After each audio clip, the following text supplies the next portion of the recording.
Olá você, telespectadora, olá você, telespectador da TV Cultura Litoral. A partir de agora você acompanha a edição do Opinião Litoral desta terça-feira. Vão participar o Roberto Mohamed, advogado, comentarista do programa, e o também advogado, professor universitário e futuro governador do Rotary, do Distrito 4.420, Marcelo Marçaioli. A situação é crítica, Mohamed, mas antes vamos saudar a presença do Marcelo Marçaioli aqui, não é? Sempre o meu Marçaioli preferido. E diz ele que isso provoca um problema na família, mas eu não tenho nada a ver com isso. É o meu Marçaioli preferido. Agora, Paulo, eu ia pedir para a produção agora colocar o artigo 142 da Constituição na tela. As pessoas podem notar no caput é aquele trecho inicial dele, o final, que é onde esses retardados mentais ficam postando nas redes sociais que autorizam golpe de Estado, porque não conhecem a Constituição, porque ela foi feita logo depois da ditadura e, portanto, ela jamais autorizaria um golpe. O final diz, e por iniciativa de qualquer destes da lei e da ordem, há a garantia dos poderes constitucionais, executivo, legislativo e judiciário, e por iniciativa de qualquer destes da lei e da ordem. Onde está a autorização para golpe de Estado? Muito pelo contrário, o que está escrito aí é que o senhor Alexandre de Moraes pode convocar as Forças Armadas para botar ordem no barraco, porque o que está acontecendo hoje neste país é terrorismo. Eles não estão fechando estrada por motivo de reivindicação. É para pedir um golpe militar, ou seja, rompimento da ordem institucional, ou seja, terrorismo, e tem que ser tratados como tal. No Rio Grande do Sul, o superintendente da Polícia Rodoviária Federal é uma pessoa decente, legalista, ao contrário do diretor-geral, que eu já disse aqui que não vale absolutamente nada, e o superintendente lá botou a borracha, botou bomba de gás lacrimogêneo. Resultado, já estão desobstruindo as estradas no Rio Grande do Sul.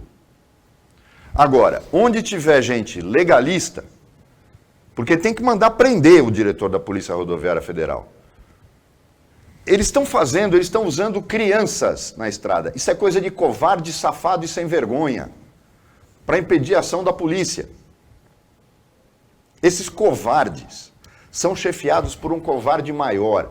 Eu passei 2 anos aqui neste programa dizendo que o Bolsonaro seguia a cartilha chavista, que acusava o PT de ser amiguinho do Maduro, mas quem estava seguindo ao pé da letra a cartilha do Chaves era Jair Bolsonaro. A prova está aí. O que ele faz? Ele fica em silêncio, não reconhece o resultado das eleições, a sua tropa de choque agita esse tipo de movimento, porque ele acredita que ele está nesse caminho. Ele só esqueceu que o Brasil não é Venezuela. Então, deixar bem claro, o que está acontecendo é terrorismo. Este homem está tentando, incentivando uma possibilidade de golpe, mas ele está isolado. Não pensem vocês que o que está se vazando de nota fria, não acredite em Jovem Pan, que aquilo não é emissora. Ontem eu ouvi um jornalista do Jovem Pan falando do elo de ligação. Pô, eles colocam analfabeto para ser jornalista lá. Elo já é de ligação. Então, não vamos colocar credibilidade em quem está afim de tumultuar. O que está acontecendo hoje é um incentivo a um golpe, a um ato de terrorismo que tem que ser punido na borracha, na bomba de gás lacrimogênio e com toda a força policial necessária. Não se pode admitir desrespeito à ordem institucional. E tudo isso provocado e auxiliado pelo silêncio de um covarde, psicopata, que acha que pode dar golpe. Marcelo Marçaioli, o ministro Alexandre de Moraes autorizou a ação das polícias militares se a Polícia Rodoviária Federal não resolver a situação dos bloqueios. Boa tarde. Boa tarde, Paulo. Bem-vindo. Um grande prazer estar de novo aqui na Opinião, especialmente com o Beto Mohamed aqui do meu lado e com você. Por etapas, eu começaria aqui com Martin Luther King, não é? O que me assusta não é o barulho dos ruins, mas o silêncio dos bons. Mas é que a gente não pode dizer que são os bons que estão em silêncio, né?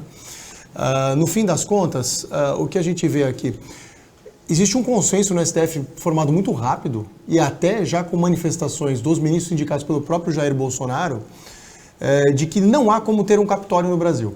O anticapitólio, o episódio lamentável americano onde houve mortes. Então, muito rapidamente, os ministros hoje, meia-noite, começaram uma sessão de madrugada e já formaram uma maioria em minutos sobre a necessidade de intervenção total e com os meios necessários nas estradas para o desbloqueio.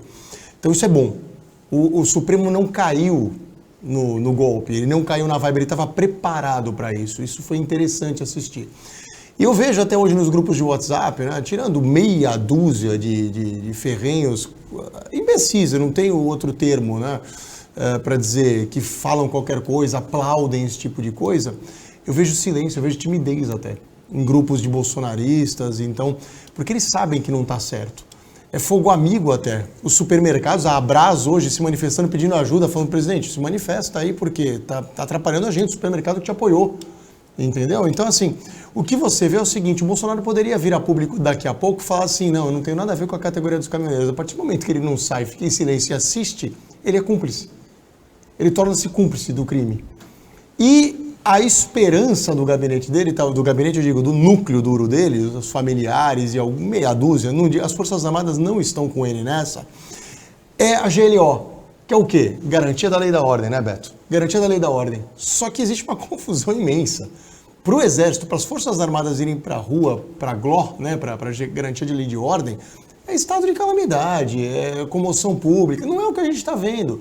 E acho mais, Paulo, acho que a esperança do Bolsonaro nessa segunda-feira era que os caminhoneiros, nessa segunda, não hoje terça, mas era que os caminhoneiros fossem aí o pavio, o estopim de uma comoção pública, de que ele visse de repente os 58 milhões dele irem para a rua, e não aconteceu nada.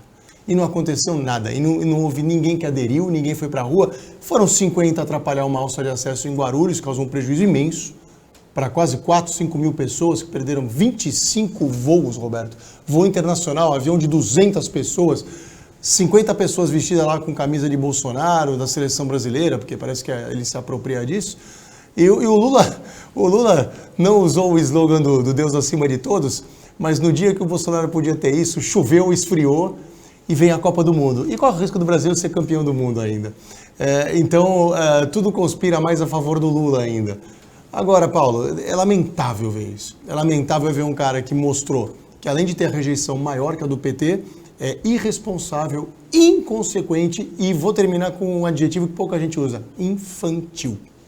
Agora, Mohamed, a escalada de desrespeito à lei não começa com os caminhoneiros, começa com Roberto Jefferson, que atirou em policiais federais, que desrespeitou uma ministra do Supremo em termos assim inacreditáveis. Eu nunca vi uma coisa tão baixa quanto aquela de um ex-deputado federal, de um ex-presidente de partido.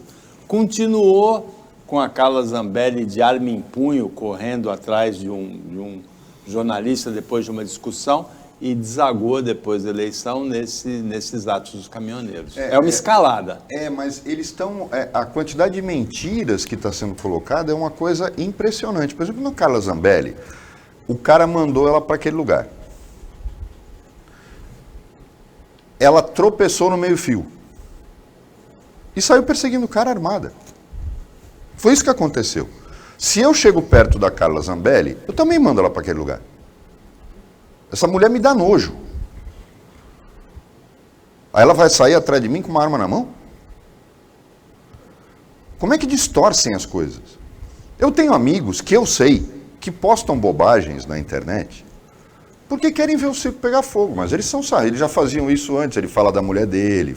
Então, eu sei que ele é um amigo assim, é aquele amigo que você rola de rir com ele, porque ele não leva nada a sério. Agora, ontem eu tive uma discussão com um grande amigo, porque a coisa chegou a um ponto tal, e eu terminei a discussão dizendo o seguinte, meu amigo, eram 2 bandidos concorrendo, e independentemente do resultado, eu e você temos que trabalhar amanhã. Isso foi no domingo à noite. Porque se a gente não for trabalhar, falta comida em casa. Não são esses 2 bandidos que vão colocar comida na nossa mesa. Torcida organizada de político corrupto é uma coisa inadmissível na minha visão. Agora, o que está acontecendo hoje é como o Marcelo falou. O respeito ao resultado das eleições é algo que não pode ser questionado pelo presidente da República. Ele foi eleito desta forma. É como a gente achar correto uma torcida invadir o campo quando o time perde e agredir o juiz. É isso que transformaram o país.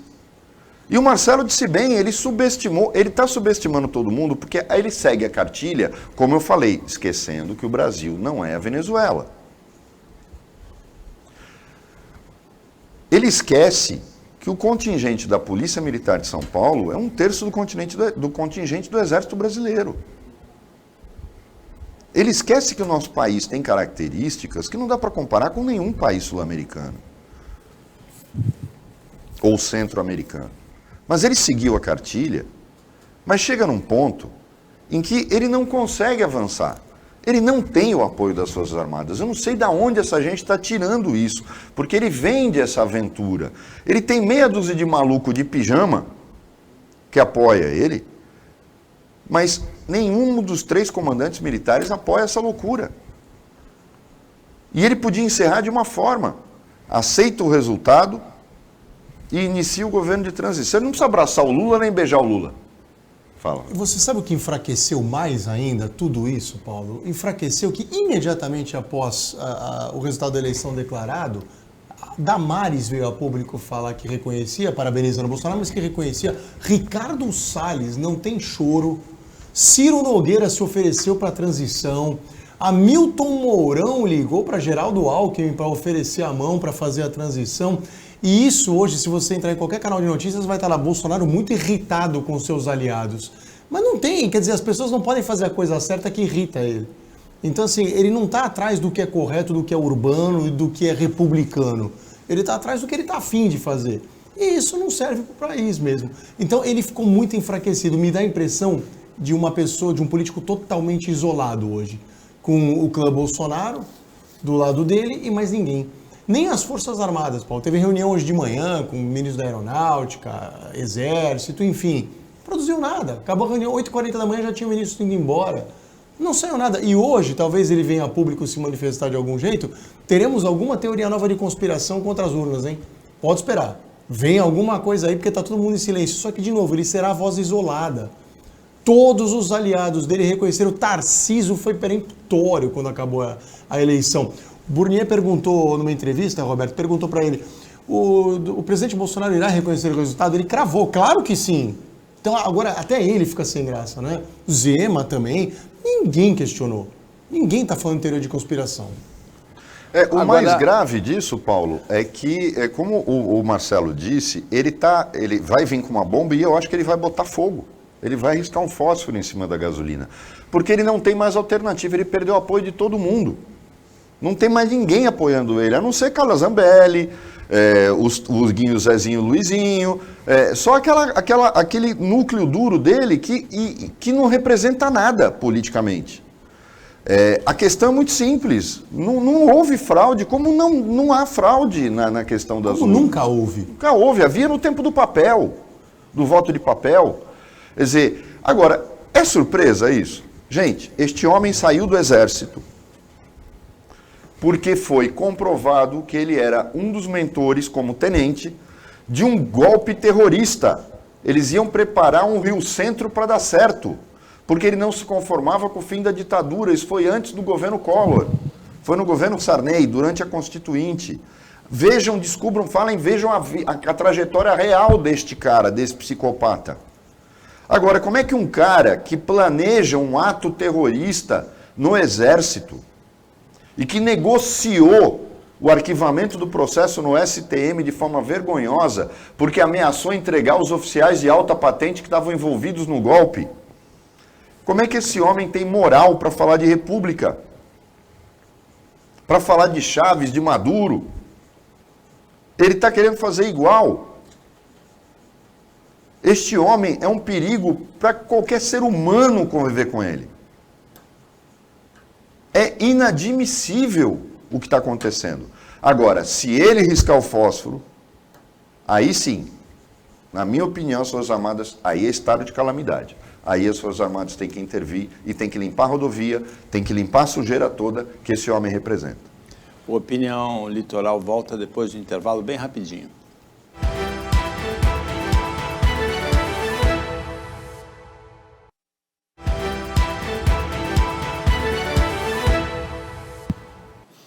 Voltando com a Opinião Litoral desta terça-feira, Roberto Mohamed e Marcelo Marçaioli estão analisando as notícias que são preocupantes, que são, na verdade, muito preocupantes nesta terça-feira. Desde o resultado da eleição de segunda-feira, o presidente Jair Bolsonaro se mantém em silêncio, não reconheceu a derrota, não cumprimentou o vencedor e se mostra irritado com o reconhecimento que é praticamente unânime, não é, Mohamed? O reconhecimento vem dos chefes dos outros poderes, vem dos chefes de Estado de pelo menos 88, 90 nações, ou seja, de aliados dele, como o Marcelo Marçaioli relatou, o Tarcísio de Freitas, a Damares, o Ricardo Salles, ou seja, o isolamento do Bolsonaro é praticamente completo, né? Então, ao contrário do Chaves, que preparou o ambiente para golpe, o Bolsonaro não tem competência para isso. A questão é muito simples, ele não tem competência. Não há a menor possibilidade. Ele está, num momento de crise mundial, ele está provocando uma crise no país em que os aliados dele estão desesperados. Não é só o reconhecimento internacional. O mundo inteiro está olhando para nós e o mundo inteiro respirou aliviado. É isso que parece que as pessoas não entendem. A manifestação do Macron, a manifestação do Biden, o mundo está respirando aliviado com a vitória do Lula. Eu já disse aqui, ia ser uma desgraça qualquer um dos dois ganharem, mas a gente só teve essa opção. E o Bolsonaro está fazendo com que todo o discurso da frente ampla que se reuniu em torno do Lula estava com a razão, em defesa da democracia. Ora, o que está acontecendo? O cara perde a eleição e quer dar um golpe. Como é que pode isso? Um cara dizer, eu não vou aceitar o governo de um ex-presidiário, o presidente do partido da qual o seu candidato é um ex-presidiário, Valdemar da Costa Neto. Como é que a gente pode justificar as coisas que essa gente fala? Qual é a lógica da cabeça dessas pessoas? Pessoas que mentem, que fizeram uma eleição virar um vale-tudo.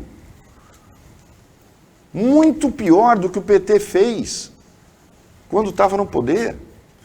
E contrariando a tudo e a todos, hoje, segundo dia de baixa no dólar e alta na bolsa.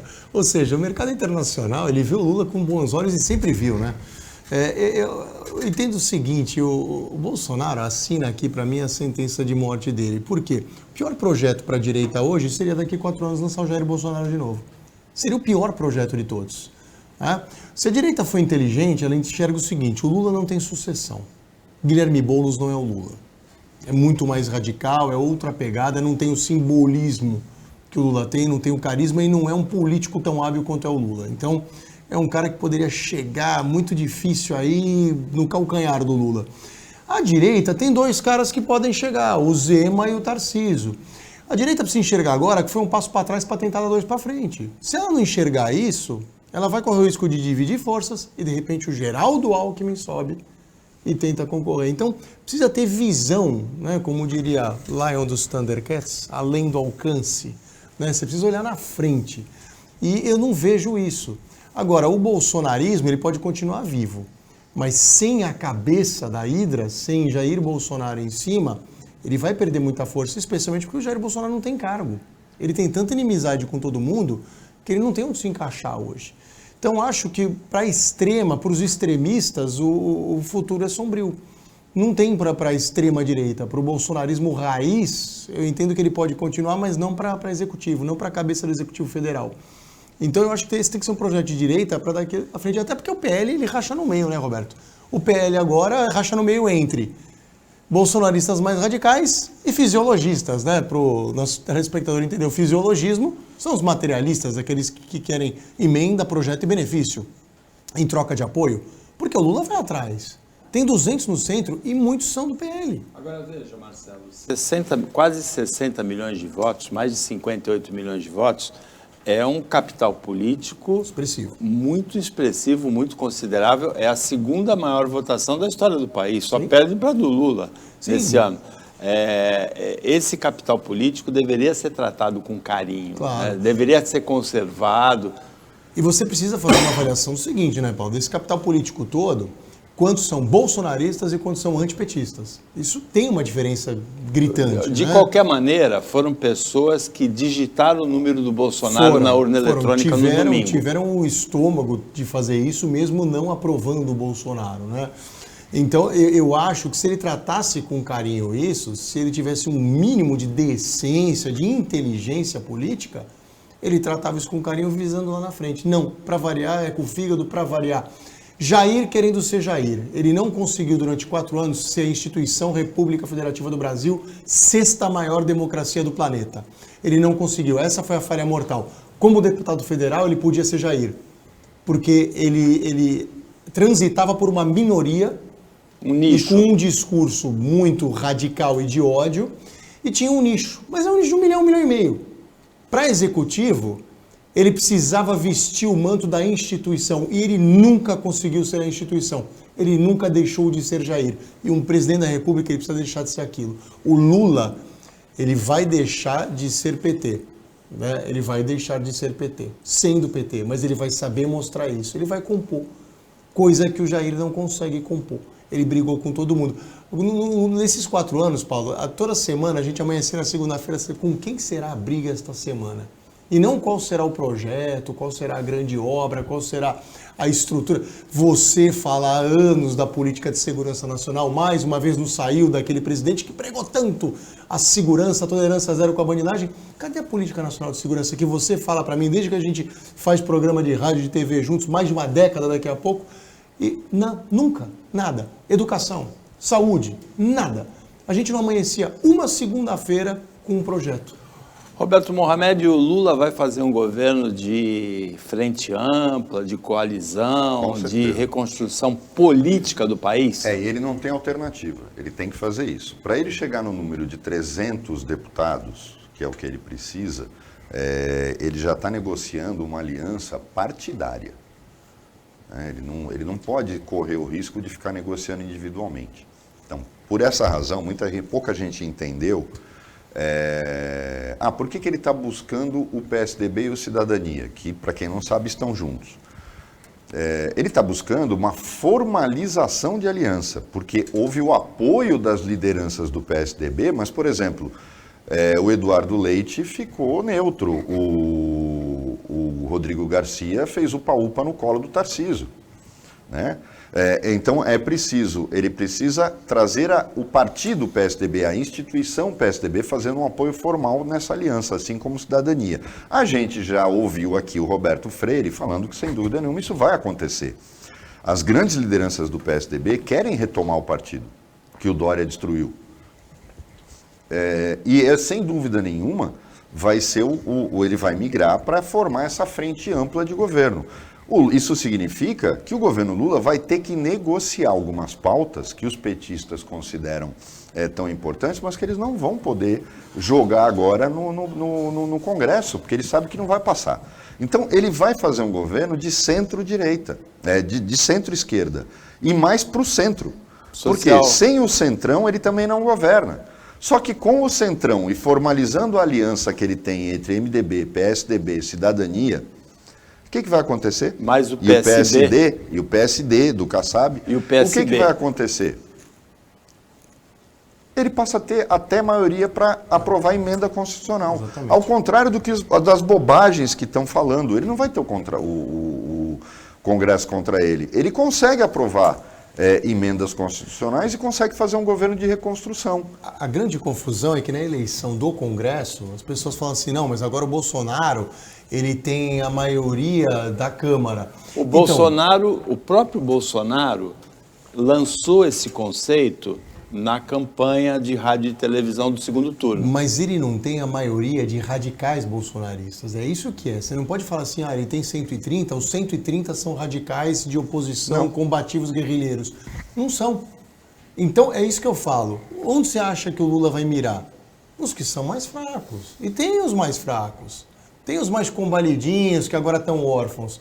Então ele vai chegar nos próprios caras, por isso que eu falei que o PL racha, e a base bolsonarista que está no Congresso, ela não vai ser coesa, a ponto dos 130 irem contra o governo em tudo.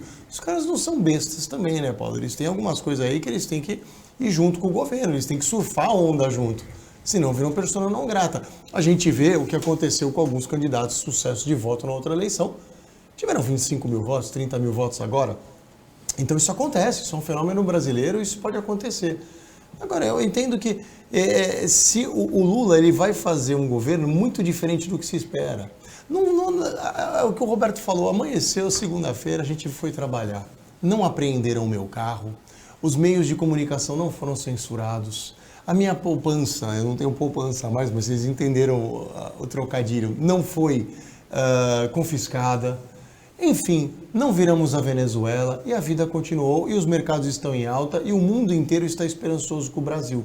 Então, no fim, gostemos bolsonaristas, lulistas ou ao centro, gostemos ou não, a vida continua e o Luiz Inácio vai conseguir fazer um governo talvez de coalizão. Vamos ver. Mohamed, o reconhecimento da vitória do Lula por chefes de Estado estrangeiros é importante?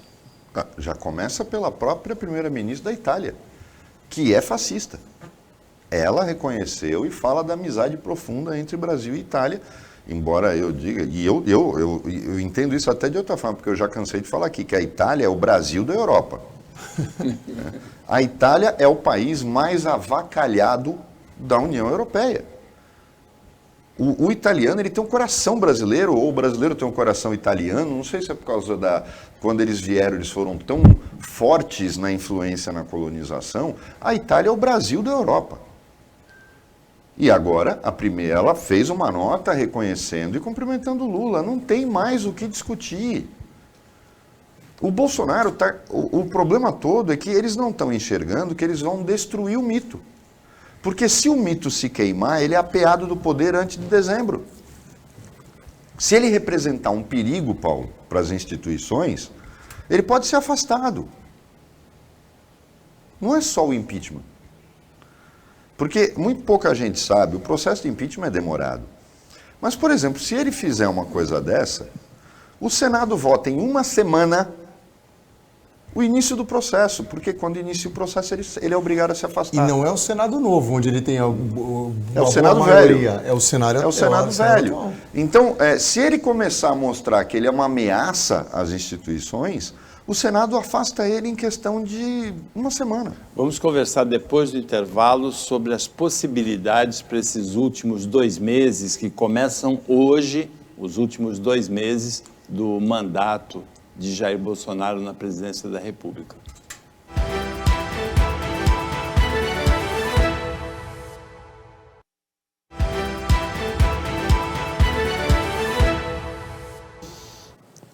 Voltando com a opinião litoral, agora é o último bloco desta terça-feira. O advogado Marcelo Marçaioli é nosso convidado como comentarista. O comentarista fixo aqui do programa é o Roberto Mohamed nesta terça-feira. Marcelo, governadores dos estados do Rio de Janeiro, São Paulo, Minas Gerais, Rio Grande do Sul e Paraná determinaram que a Polícia Militar atue para liberar os bloqueios das estradas, sendo que o de São Paulo autorizou a ação da tropa de choque da PM. A medida era esperada, porque como a gente conversava aqui fora do ar antes de começar o programa, existe um consenso entre o próprio Supremo Tribunal Federal de que a PRF está fazendo corpo mole a mando do governo federal.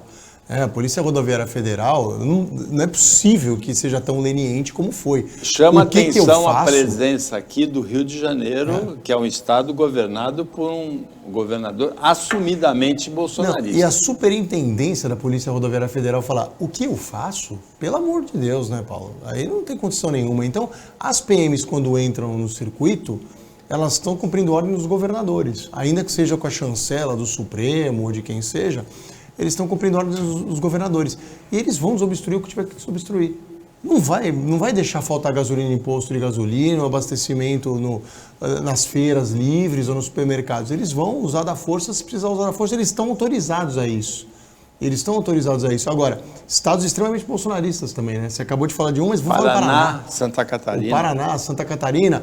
Minas Gerais, que votou bem no Lula, mas tem um governador apoiador do Bolsonaro. Ou seja, agora é farinha pouca, meu pirão primeiro. Cada governador não quer mais saber. Santa Catarina não está incluída. Então, mas isso mostra o isolamento do Jair Bolsonaro, não só o individual. A gente falou em figuras que deixaram ele isolado. Mas você vê governos que já saltaram do barco e já mostraram. O Tarcísio, quem assistiu as 2, 3 entrevistas que ele deu depois, totalmente se descolando já do governo federal. Ele vai fazer um governo para São Paulo, ele vai compor com todos os prefeitos, mesmo que não apoiaram ele, e ele vai compor com o Lula. Se ele quiser construir o túnel Santos-Guarujá, ele precisar do governo federal, ele vai compor. E aí vai ser engraçado, né, Roberto? Porque nós vamos ver os bolsonaristas extremos falando que agora o Tarcísio não presta. O Tarcísio, que é o homem técnico, que é o trabalhador do governo Bolsonaro, que é a estrela, é o popstar do governo, se tornará persona não grata, igual o Sérgio Moro se tornou. Então, é isso que é engraçado, é muito volátil, muito volúvel, né? Sérgio Moro, Ventral, Bibi Mas Var. porque o pessoal esse pessoal bolsonarista são pessoas, isso é uma coisa que basta constatar. Quando eu olho no Instagram, tudo, são pessoas que não aceitam o contrário. Você é meu amigo, se você faz o que eu quero. Se você não concorda comigo, você não é meu amigo. São pessoas assim, é aquela pessoa que você faz 9 e quando você nega a 10ª, ele não fala, pô, ele já fez muito por mim. Não, eu falei, esse cara é um canalha, esse cara é um safado, ele não é meu amigo. Então, é esse tipo de gente, é a personalidade dessas pessoas, ele só aceita uma palavra, que seja a favor dele. Falando nisso, a gente disse ontem, eu perguntei aqui no ar o que o Rogério foi fazer em Brasília, porque o governo acabou, o que ele foi discutir lá. Aí hoje o Júlio Eduardo me ligou e explicou que eles foram falar com o ministro do TCU, que convidou o Rogério dentro do processo que está no TCU para não deixar acontecer a privatização. Eu tenho que esclarecer aqui, porque aqui não é a Jovem Pan, então aqui é TV de verdade, a gente fala as coisas, houve o esclarecimento. Vou deixar claro que eu continuo achando que não havia necessidade, porque mesmo que esse processo do TCU vai perder objeto, porque a privatização não vai acontecer. O governo Lula já deixou claro. E a gente aqui não é questão de dizer que era uma coisa ideológica, essa privatização era um absurdo, porque não se pode privatizar a autoridade portuária. Essa coisa é uma excrescência, que nenhum bolsonarista conseguiu explicar. E podem ter certeza, o Tarcísio não vai privatizar a Sabesp. Porque além de judicializar, ele não vai ter amparo na Assembleia Legislativa de São Paulo. Ele não vai privatizar. Podem ter certeza disso.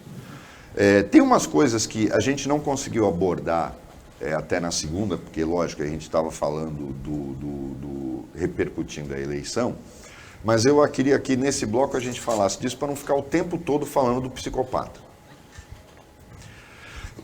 Todo mundo sabe que eu sou a favor da privatização. Quando você privatiza, por exemplo, a telefonia, você avança. Por que você avança? Porque você possibilita a existência de concorrência. Então hoje eu posso ter Vivo, TIM, Claro, TV a cabo eu tenho NET, eu tenho Vivo, eu tenho Sky, e eu vou no concorrente, e se eu estou insatisfeito com um, eu vou... É tudo a mesma porcaria, mas eu vou podendo mudar e ir jogando com eles. Se eu tenho, por exemplo, os pedágios, o de cobrança automática, eu posso optar entre o Sem Parar, entre os tags dos bancos. Aí eu jogo, os caras te deixam, pô, acabei agora, eu falei que ia mudar, me deixaram 1 ano sem assinatura. Não, só não vai para o outro. Então, existe uma cartão de crédito, é a mesma coisa. Então, quando você privatiza um serviço que admite concorrência, tem sentido. Privatizar serviço de monopólio, Paulo, é a coisa mais cretina da face da Terra. E está todo mundo assistindo o crime que se cometeu no governo Alckmin da privatização da energia elétrica. Eu vou dizer por quê. Eu tenho a opção de escolher quem vai fornecer energia elétrica para mim? Não. Ah, mas são várias empresas, mas cada uma delas tem um monopólio de uma região. Nós temos aqui a Piratininga, que simplesmente fechou o escritório em Santos, você não tem aonde ir, é todo terceirizado, presta um péssimo serviço e querem que você se exploda. Quando você admite a concorrência, você age bem privatizando. Quando você estabelece monopólio privado substituindo o monopólio estatal, você é uma besta. Além de provavelmente ter interesses nisso. Por quê? Porque eu não tenho escolha. Eu não posso optar. Eu crio monopólios privados. Vejam o que aconteceu no Rio de Janeiro com a SEDAI, que até algas, água verde, forneceu para a população, além do preço ter disparado. Como aconteceu com a energia elétrica. Essas empresas todas, essa tal de Enel, eles são estelionatários, é quadrilha, não é diretoria de empresa. O senhor presidente da Enel, o senhor é estelionatário, o senhor tinha que estar preso, o senhor é bandido. A Enel deixa o equipamento deteriorar porque está tudo no seguro. A empresa já foi desabilitada no Nordeste, só em São Paulo que ela continua operando. Uma quadrilha, não é uma empresa de energia elétrica. Deixa bairros e bairros de São Paulo sem luz. A nossa aqui de Santos passa a perna nas pessoas que colocaram energia solar, quando a lei diz que tem que compensar. Passam a perna, são estelionatários. Agora, eu faço uma pergunta. Cadê o Ministério Público? Cadê o Ministério Público? Para onde foi o Ministério Público? Por que a gente está assistindo tudo isso e ninguém faz nada? Então, eu duvido que o Tarcísio privatize a Sabesp, porque não vão deixar, porque não tem lógica. Transferir monopólio a suposto... Não, monopólio estatal. O monopólio estatal funciona assim. O que ele tem que ser bem administrado. Privatizar não é a única solução. É colocar gente honesta lá. Olha, Paulo, eu concordo com o Mohamed, porque eu gosto bastante do modelo de privatização. Só que a gente não pode prometer o que não dá para fazer, né? Agora, eu conversei com gente, no dia da eleição mesmo, estava reunido com alguns pais da escola do meu filho, trabalha na Petrobras, eles falaram, ó, privatização acabou. O Lula não vai privatizar nenhuma das refinarias. Então, eu acho que a Sabesp, eu concordo com ele, a questão de judicialização seria inviável, e a Alesp, ela não está... A esquerda tem uma boa parte da Alesp hoje, suficiente para embarrigar o que eles quiserem embarrigar. Então, acho que é acender boa vela para mal defunto. Acho que o governo de São Paulo gastaria muita energia e tempo e dinheiro atrás de algo que não conseguirá, né? Agora, a Sabesp, Marcelo, é uma empresa lucrativa, tem ações na Bolsa de Valores de São Paulo, tem ações na Bolsa de Valores de Nova York, e o governo é detentor da maior parte das ações com poder de decisão. Então, o que seria vendido, na verdade, é o controle acionário de uma empresa que dá lucro para o governo. Presta bom serviço. Presta bom serviço. O método comparativo, se a gente usar de parâmetro outras concessionárias, você vai ver que ela presta um bom serviço.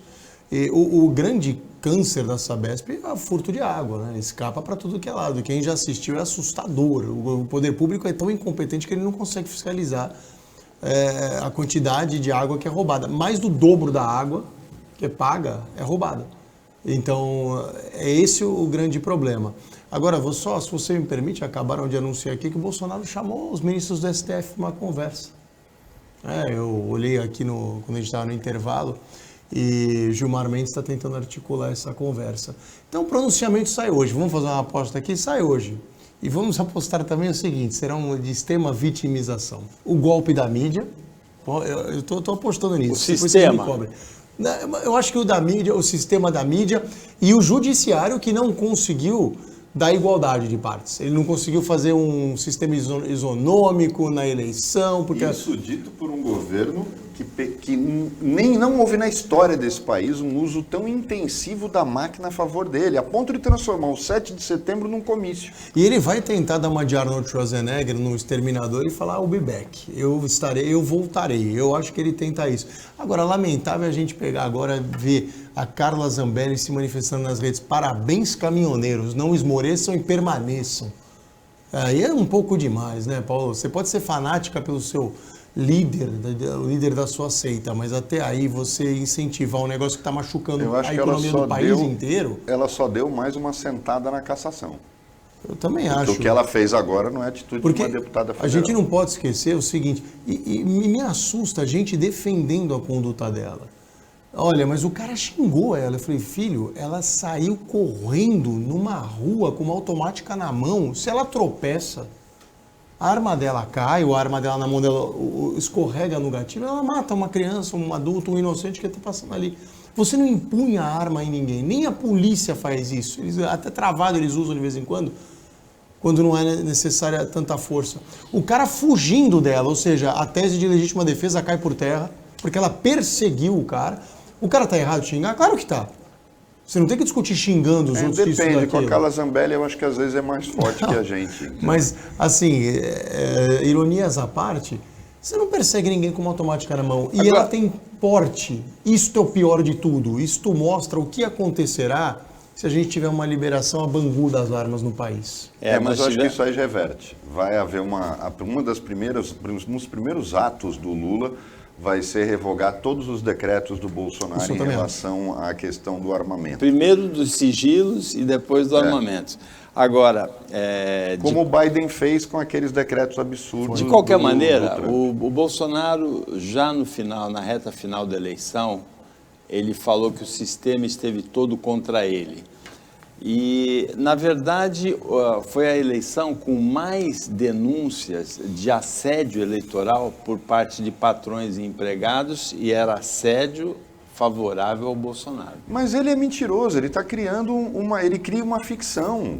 Ele usou a máquina administrativa de uma forma absurda, ele fazia reunião de ministro para decidir coisa da campanha, não pode. Ele transformou o 7 de setembro do nosso bicentenário num comício pífio dele. Esse homem usou a máquina, porque quando ele fala meu Brasil, não é forma de falar, ele acha que o país é dele. Tanto acha que você vê que esses retardados estão na rua pregando golpe contra as eleições porque eles acham que eles são os donos do país. Só eles têm razão.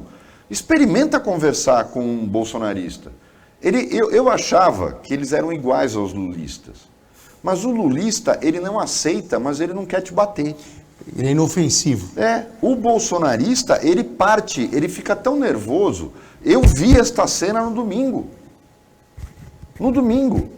Eu estou evitando encontrar alguns amigos porque eu me irritei a tal ponto no domingo, como que uma pessoa fica agressiva, a ponto de te xingar e você vê que ela está transtornada.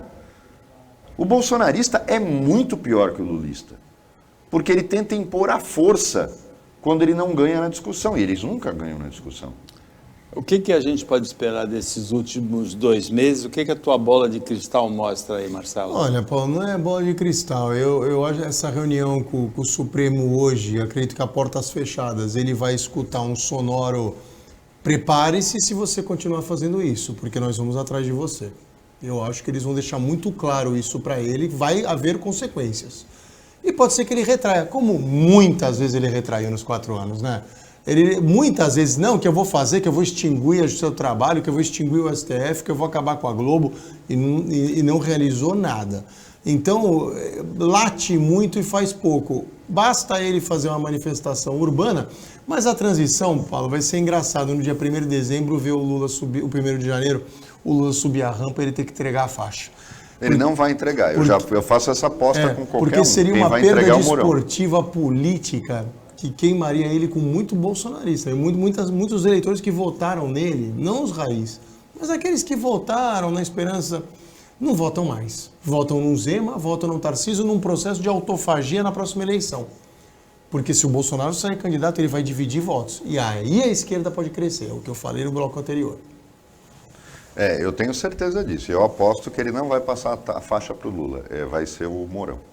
O Mourão é que vai passar a faixa para o Lula. E você prevê para os próximos dias uma normalização da situação do país?